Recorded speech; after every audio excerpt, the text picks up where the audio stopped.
तुमच्यावर जळणाऱ्या माणसांना ओळखायचे कसे? जाणून घ्या जळक्या लोकांची 10 लक्षणे. तुम्ही काहीतरी चांगलं करू लागता, थोडं यश मिळवू लागता आणि अचानक कोणीतरी मागे बसून तुमच्या नावाने नकारात्मक बोलायला लागतं. पण का? कारण ते तुमच्या यशावर जळतात. हो, ही गोष्ट खरी आहे. आणि आज आपण जाणून घेणार आहोत तुमच्यावर जळणाऱ्या माणसांना ओळखायचे कसे. तत्पूर्वी मी तुम्हाला एक छोटीशी कथा सांगते. सुधीर एक सामान्य कुटुंबातील मुलगा. दिवसरात्र मेहनत करून त्याने स्वतःचा एक छोटासा बिझनेस उभा केला. सुरुवातीला त्याच्याकडे कोणी लक्ष दिलं नाही, पण जसं जसं त्याचा व्यवसाय वाढत गेला तसतसे काही लोक बोलायला लागले, अरे याचं काही खरं नाही, याला कोणीतरी फुकटचा सपोर्ट करतंय, याला लवकर अपयश येईल. हे लोक कोण होते? त्याचे मित्रच. हो, मित्राच्या मुखवट्या आड लपलेले आणि तुमच्यावर जळणारे तुमचे पक्के वैरी. मित्रांनो, आपण आपलं काम प्रामाणिकपणे करत असतो, कष्ट घेत असतो आणि हळूहळू यशाच्या दिशेने वाटचाल करत असतो. पण याच वेळी काही लोक मात्र आपल्या प्रगतीने खुश न होता नाराज होतात. हे लोक कधी समोरून बोलत नाहीत, पण त्यांच्या वागणुकीतून कडवट स्वभाव दिसून येतो. अशा लोकांना वेळीच ओळखायला शिकले तर पुढील धोका टळू शकतो. हे लोक तुमच्यासमोर मैत्रीपूर्ण वागत असतील, पण त्यांच्या मनात मात्र दुसरेच काहीतरी सुरू असतं. त्यांना तुमचं यश पचत नाही, त्यामुळे ते वेगवेगळ्या कृत्या लपवून तुम्हाला त्रास देण्याचा प्रयत्न करतात. तुमच्याबद्दल काहीतरी चांगलं बोलायचं नाही, मदत करायची नाही आणि शक्य असेल तिथे तुमच्या यशाच्या मार्गात अडथळे निर्माण करायचे, हा त्यांचा मूळ स्वभाव असतो.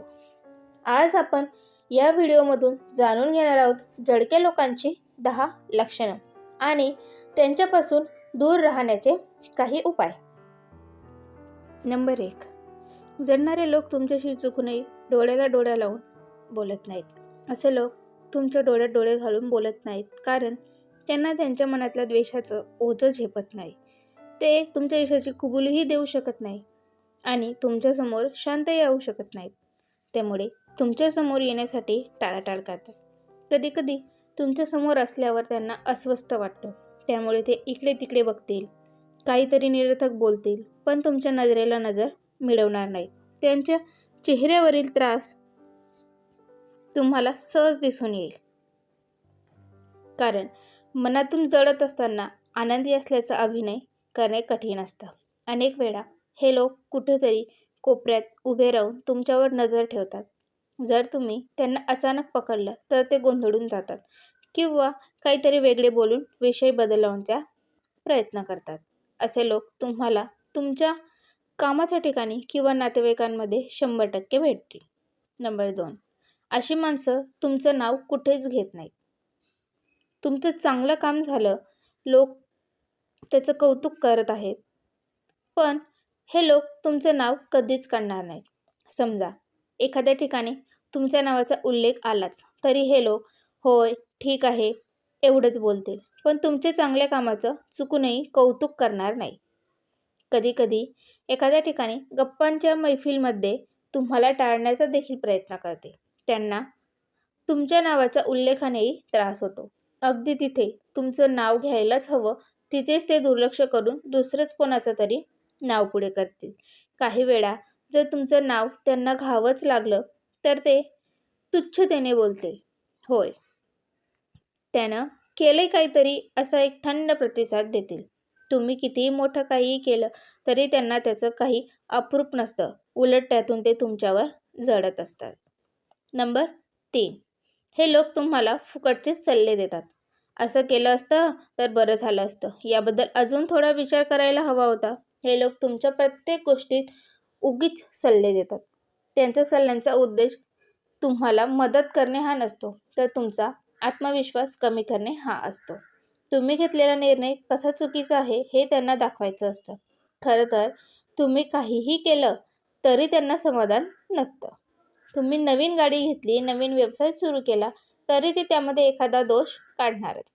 हा खूप जास्त खर्च झाला आहे, अजून काही दिवस थांबायला हवं होतं, वगैरे वगैरे बिनबुडाचे सल्ले ते देत असतात.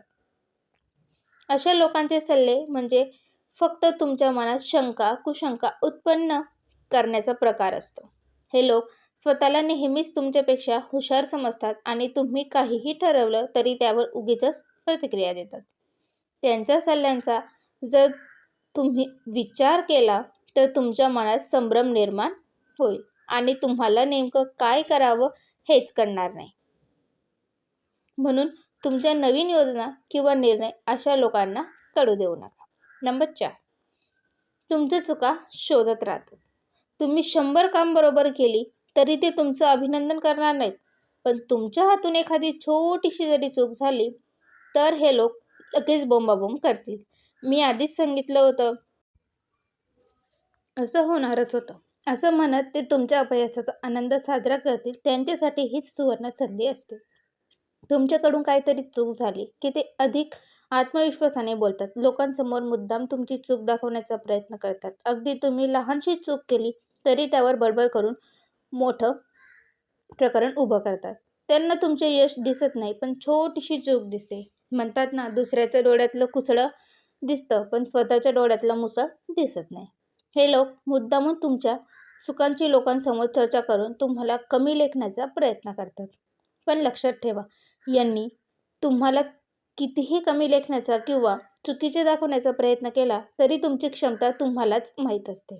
त्यामुळे असले कारस्थानी लोक काहीही म्हणाले तरी मनाला लावून घेऊ नका. नंबर 5, छुप्या पद्धतीने तुमच्या मित्रांना आणि नातेवाईकांना तुमच्या विरोधात भडकवतात. हे लोक तुमच्याबद्दल थेट बोलत नाहीत, पण तुमच्या मित्र नातेवाईकांच्या कानात हळूहळू तुमच्याविषयी विष पेरत राहतात. त्याला आता वेळ नसतो, तो खूप बदलला आहे, त्याला आता जुन्या मित्रांचा विसर पडला आहे, अशा गोष्टी सांगून ते तुमच्या जवळच्या लोकांना तुमच्यापासून दूर करण्याचा प्रयत्न करतात. कधीकधी आपल्या मित्रांच्या किंवा नातेवाईकांच्या वागण्या बोलण्यात आपल्याला अचानक बदल झालेला दिसून येतो. ते आपल्याशी तुटक किंवा कमी बोलायला लागतात. हे कारस्थान या अशा कुचक्या विचारसरणीच्या माणसांचं असतं. म्हणून त्यांच्यासमोर बोलताना खूप काळजीपूर्वक बोला, कारण त्यांना राईचा पर्वत करून बोलायची सवय असते. हे लोक तुमच्या जवळच्या लोकांच्या मनात तुमच्याविषयी संभ्रम निर्माण करतात. तुम्ही लक्ष दिलं नाही तर त्याचा परिणाम तुमच्या नाते संबंधांवर होतो. त्यांना हे माहीत असतं की जर तुमच्या जवळच्या लोकांना हे तुमच्या विरोधात वळवू शकले तर तुम्ही हळूहळू एकटे पडाल. अशा लोकांपासून नेहमी सतर्क राहा आणि जे नातेवाईक किंवा मित्र खऱ्या अर्थाने तुमचे आहेत त्यांच्यावर विश्वास ठेवा. नंबर 6, तुमच्या गोष्टींना कमी लेखतात आणि तुलनेत दुसऱ्यांना मोठं करतात. हे लोक ज्याच्याशी तुमचं पटत नाही त्यांच्याशी मुद्दाम तुमच्यासमोर बोलायला जातात. जडणारे लोक तुमच्या मेहनतीचे आणि कर्तृत्वाचे कधीच कौतुक करत नाही. त्याऐवजी ते तुम्हाला कमी लेखण्याचा प्रयत्न करतात. हे काही मोठं नाही, इतरही लोक हे करू शकतात असं म्हणत ते तुमचं महत्त्व कमी करतात. जर तुम्ही नवीन काहीतरी केलं तर ते लगेच इतर कोणाच्या तरी यशाची उदाहरणं देतील आणि म्हणतील, तू अंड्यातून आता बाहेर पडला आहेस, तुला अजून बरंच काही शिकायचं आहे. असे बोलून ते तुमचं मनोबल खच्ची करण्याचा प्रयत्न करतात. कारण तुम्ही जर खचून गेलात तर त्यांना आनंद मिळतो. कधीकधी ते तुमचं काम कसे लहान आहे असं भासवण्यासाठी इतर कोणासोबत तरी तुमची तुलना करतात. अमुक एका व्यक्तीने हे खूप आधीच केलं होतं असं म्हणत ते तुमच्या प्रयत्नांची किंमत कमी करतात. त्याचं एकमेव ध्येय हेच असतं की तुमचं यश म्हणजे इतरांच्या तुलनेत काहीच नाही. हा संभ्रम तुमच्या मनात पक्का करणे. असे लोक तुमचं चुकूनही कौतुक करणार नाहीत, पण दुसऱ्यांचं मात्र मोठं दाखवतील. त्यांच्या बोलण्यातून असे काही शब्द बाहेर पडतील की ज्यामुळे तुम्हाला वाटेल तुमचं यश काही फारसं महत्त्वाचं नाही. यामुळे तुम्हाला स्वतःच्या यशाबद्दल शंका निर्माण होईल आणि ते लोक हाच हेतू उराशी बाळगून असतात. आपण ज्या व्यक्तीशी बोलत नाही अशा व्यक्तीसोबत ते मुद्दाम बोलण्याचा प्रयत्न करतील किंवा त्याला मदत करायला जातील. त्यामुळे अशा लोकांना वेळीच ओळखा आणि त्यांच्याकडे दुर्लक्ष करा. नंबर 7, तुमच्या पाठीमागे निंदा करतात पण समोर गोड बोलतात. हे लोक तुमच्यासमोर काही बोलणार नाहीत, पण तुमच्या मागे तुमच्याबद्दल वाईट बोलत राहतील. त्यांच्या बोलण्यामागे मध्ये एक विशिष्ट डावपेच असतो. ते तुम्हाला सरळ दोष देणार नाहीत, पण इतरांच्या मनामध्ये तुमच्याबद्दल संभ्रम निर्माण करतील. त्याने खूप यश मिळवलं आहे, पण त्यामध्ये काहीतरी गडबड असण्याची शक्यता वाटते. अशा बोलण्यातून ते हळूहळू लोकांच्या मनामध्ये संभ्रम निर्माण करतात. तुमच्या समोर असताना ते हसून बोलतील, तुमचं अभिनंदन देखील करतील, पण तुमची पाठ फिरताच तुमचे दोष शोधायला सुरुवात करतील. यांचा हा कुटीव डाव ओळखायला शिका, कारण हे लोक तुम्हाला नेहमी अपयशी पाहू इच्छितात. जर कोणी तुमच्याबद्दल मागे उलटसुलट बोलत असेल आणि समोर मात्र वेगळं वागत असेल, तर समजून जा की तुमच्या प्रगतीवर जळत आहे. अशा लोकांना नेहमी दूर ठेवणं गरजेचं असतं, कारण ते तुमच्या आत्मविश्वासावर परिणाम करतात. हे लोक तुमचे नातेसंबंध देखील बिघडवू शकतात, कारण ते तुमच्या मित्रांनाही तुमच्याबद्दल गैरसमज पेरून फोडण्याचा प्रयत्न करतील. त्यामुळे अशा लोकांना ओळखून त्यांच्या वायफट बोलण्याकडे दुर्लक्ष करून आपल्या कामावर लक्ष केंद्रित करा. नंबर 8. तुमच्या चांगल्या गोष्टीचं गुपचूप अनुकरण करतात, पण कबूल करत नाहीत. हे लोक वरवर तुमचं कौतुक करणार नाहीत, पण तुम्ही जे करता त्याचं गुपचूप अनुकरण करतील. तुम्ही ज्या प्रकारे यश मिळवत आहात त्याच पद्धतीने तेही काहीतरी करण्याचा प्रयत्न करतील, पण ते कधीच मान्य करणार नाहीत की त्यांना तुमच्याकडून प्रेरणा मिळाली आहे. याउलट जर त्यांना संधी मिळाली तर ते तुमच्यावरच टीका करतील आणि म्हणतील, मला हे सगळं आधीच माहीत होतं. ते तुमच्याकडून शिकतात, पण समोर मात्र दाखवतात की त्यांना तुमच्यामुळे काहीच फरक पडत नाही. त्यांना सगळं काही येतं. कधीकधी त्यांचा हेवा इतका असतो की ते मुद्दामून तुमच्या पद्धतीची टिंगल करतात, पण हळूच तीच पद्धत वापरतात. तुम्ही काहीतरी नवीन केलं की त्यांना ते लगेच अंमलात आणायचं असतं, पण त्याचं श्रेय मात्र तुम्हाला द्यायचं नसतं. असे लोक स्वतःचं नाव मोठं करण्यासाठी तुमच्या कल्पना चोरतात. त्यांच्या बोलण्याचं फारसं महत्त्व देऊ नका, कारण शेवटी तुमच्याच कल्पनांचा उपयोग ते स्वतःसाठी करत असतात. त्यामुळे तुम्ही अजून जोमाने मेहनत करा. हे असे लोक तुमच्यापर्यंत कधीच पोहोचू शकणार नाहीत. नंबर 9. तुमच्या प्रगतीवर अविश्वास दाखवतात. तू एवढं मोठं काम कसं करू शकतोस? हा त्यांचा स्वभाव असतो. तुमचं यश त्यांना पचत नाही, म्हणून ते नेहमी तुमच्या प्रगतीवर शंका घेत राहतात. हे खरंच त्यानं केलंय का असे विचारत ते तुमच्या मेहनतीवरच प्रश्नचिन्ह उपस्थित करतात. ते नेहमी असं दाखवण्याचा प्रयत्न करतात की तुम्ही काहीतरी फसवाफसवी करून मोठे झालात. त्यांचा विश्वास नसतो की तुम्ही हे सगळं मेहनतीने मिळवलं आहे. जर कोणी सातत्याने तुमच्या कर्तृत्वावर प्रश्नचिन्ह उपस्थित करत असेल तर तो तुमचा मित्र नाही. तो तुमच्या यशावर जळणारा तुमचा पक्का वैरी आहे. हे लोक तुमचे महत्त्व कमी करण्यासाठी असे प्रश्न विचारत असतात जे तुमचे यश दुय्यम करण्याचा प्रयत्न करतात. त्यांच्या बोलण्याने तुमचा आत्मविश्वास कमी होऊ शकतो. त्यामुळे अशा लोकांना गांभीर्याने घेऊ नका. तुम्ही फक्त तुमच्या ध्येयावर लक्ष केंद्रित करा, कारण शेवटी तुमचं यश हेच त्यांना सर्वात जास्त त्रासदायक ठरतं. नंबर 10.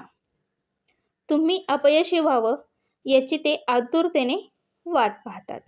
हे लोक सतत तुमच्या अपयशाची वाट पाहत असतात. ते उगाचच तुमचं कौतुक करणार नाहीत, पण जर तुम्ही थोडं डगमगता असं वाटलं तर ते लगेच बोलायला सुरुवात करतात. बघ ना, मी आधीच सांगितलं होतं की हे तुला जमणार नाही, असं म्हणत ते तुमच्या अपयशाचा आनंद साजरा करतात. त्यांना तुमची प्रगती सहन होत नाही, पण तुमचं अपयश हे त्यांच्यासाठी एक प्रकारचा आनंदाचा क्षण असतो.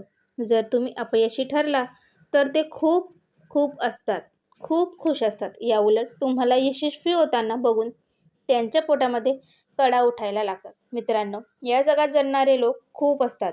जेव्हा तुम्ही मोठं काहीतरी करण्याचा प्रयत्न करता तेव्हा असे लोक समोर येतात आणि तुमच्या मार्गात अडथळे निर्माण करण्याचा प्रयत्न करतात. पण लक्षात ठेवा, जळणं ही त्यांची समस्या आहे, तुमची नाही.